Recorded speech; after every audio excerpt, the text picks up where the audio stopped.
தொப்பையா? உடம்பை வளைக்க முடியலையா? உங்க அழகையும் ஆரோக்கியத்தையும் கெடுக்கும் இந்த கொழுப்பை குறைக்க இதுதான் ஒரே வழி. கண்ணாடி முன்னாடி நிக்கும்போது ஐயையோ தொப்பை அதிகமாயிடுச்சேன்னு ஒரு சின்ன வருத்தம் உங்களுக்குள்ள இருக்கா?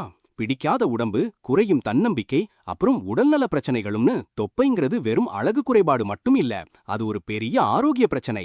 சர்க்கரை நோய், இதய நோய், இரத்த அழுத்தம்னு பல நோய்களுக்கு தொப்பைதான் முதல் காரணம்.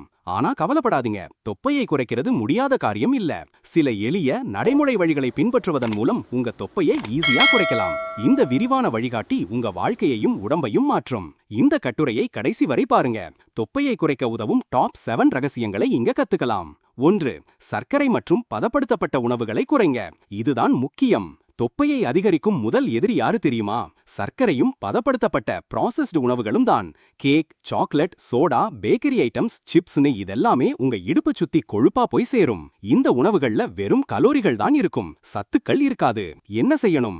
இனிப்பு, சர்க்கரை கலந்த பானங்கள் மற்றும் ரெடிமேட் உணவுகளை முழுசா தவிர்த்திடுங்க. என்ன சாப்பிடணும்? இயற்கையான முழு உணவுகளான காய்கறிகள், பழங்கள், முழு தானியங்கள், பிரவுன் ரைஸ், ஓட்ஸ், புரதச்சத்து நிறைந்த பருப்புகள், மீன், சிக்கன், ஸ்கின்லெஸ் போன்றவற்றை அதிகம் சேர்த்துக் கொள்ளுங்கள். இதுதான் உங்க தொப்பையை குறைப்பதற்கான முதல் மற்றும் முக்கியமான படி. 2. அதிக புரதம் மற்றும் நார்ச்சத்து நிறைந்த உணவுகளை சாப்பிடுங்க. பசியை கட்டுப்படுத்த தொப்பையை குறைக்க புரதமும் நார்ச்சத்தும் ரொம்ப முக்கியம். இந்த 2 சத்துக்களும் உங்களை ரொம்ப நேரம் பசி எடுக்காம பார்த்துக்கும்.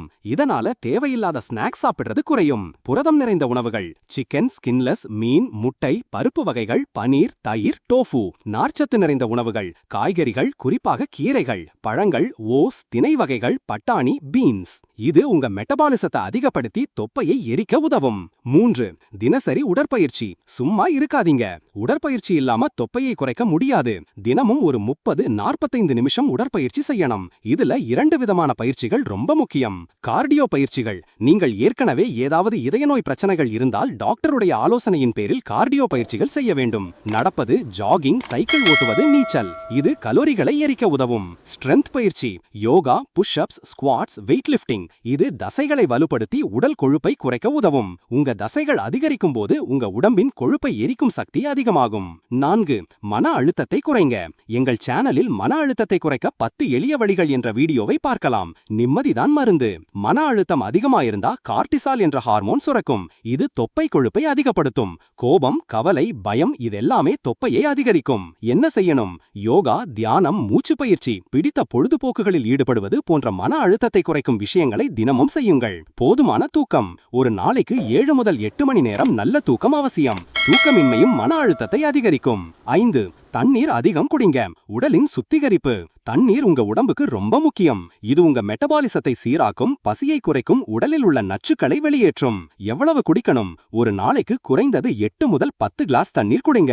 உணவுக்கு முன் 1 கிளாஸ் தண்ணீர் குடிப்பது குறைவாக சாப்பிட உதவும். 6. நிதானமாக சாப்பிடுங்க. வயிறு நிரம்பும், மனசு திருப்தி அடையும். வேகமா சாப்பிடும்போது உங்க வயிறு நிறைஞ்சதுங்கிற சிக்னல் மூளைக்கு போறதுக்கு முன்னாடியே நீங்க அதிகமா சாப்பிட்டுடுவீங்க. நிதானமாக உணவை ரசித்து மெதுவாக மென்று சாப்பிடுங்க. இது உங்களுக்கு பசியை கட்டுப்படுத்த உதவும். என்ன செய்யணும்? உணவை ஒரு தியானம் போல முழு கவனத்துடன் சாப்பிடுங்க. டிவி பார்த்துக்கொண்டோ போன் பேசிக்கொண்டோ சாப்பிடாதீர்கள். சிக்னலை உணருங்கள். வயிறு நிறைந்துவிட்ட சிக்னலை உணர்ந்து சாப்பிடுவதை நிறுத்துங்கள். 7. விடாமுயற்சி தான் வெற்றிக்கு வழி. தொப்பையை குறைக்கிறதுங்கிறது ஒரு நாள்ல நடக்கிற விஷயம் இல்ல. அதுக்கு பொறுமையும் விடாமுயற்சியும் அவசியம். சில சமயம் நீங்க சோர்வடையலாம், தளர்ந்து போகலாம். ஆனா விட்டு கொடுக்காம தொடர்ந்து முயற்சி பண்ணுங்க. என்ன செய்யணும்? சின்ன இலக்குகளை நிர்ணயித்து அதை நோக்கி செயல்படுங்க. ஒரு வாரம் இத மட்டும் பண்ணுவேன், இந்த ஒரு மாசம் இதெல்லாம் தவிர்ப்பேன்னு திட்டமிடுங்க. சந்தோஷமா இருங்க. இந்த பயணத்தை ஒரு தண்டனையா நினைக்காம சந்தோஷமா ஆரோக்கியமான வாழ்க்கையை நோக்கி போற ஒரு வாய்ப்பா நினைங்க. தொப்பையை குறைப்பது வெறும் உடல் மாற்றம் மட்டுமல்ல, அது உங்க மனதுக்கும் வாழ்க்கைக்கும் ஒரு புது சக்தி. இந்த 7 எளிய வழிகளை உங்கள் அன்றாட வாழ்வில் கடைபிடித்து பாருங்கள். நிச்சயமா ஒரு சில மாதங்களிலேயே உங்க உடலிலும் மனதிலும் பெரிய மாற்றத்தை காண்பீர்கள். இந்த வழிகள் உங்களுக்கு பயனுள்ளதாக இருந்ததா? உங்க அனுபவங்களை கமெண்ட் பகுதியில் பகிர்ந்து கொள்ளுங்கள். மேலும் பல ஆரோக்கிய மற்றும் வாழ்வியல் தகவல்களுக்காக லைக், ஷேர், சப்ஸ்கிரைப் பண்ண மறந்துடாதீங்க.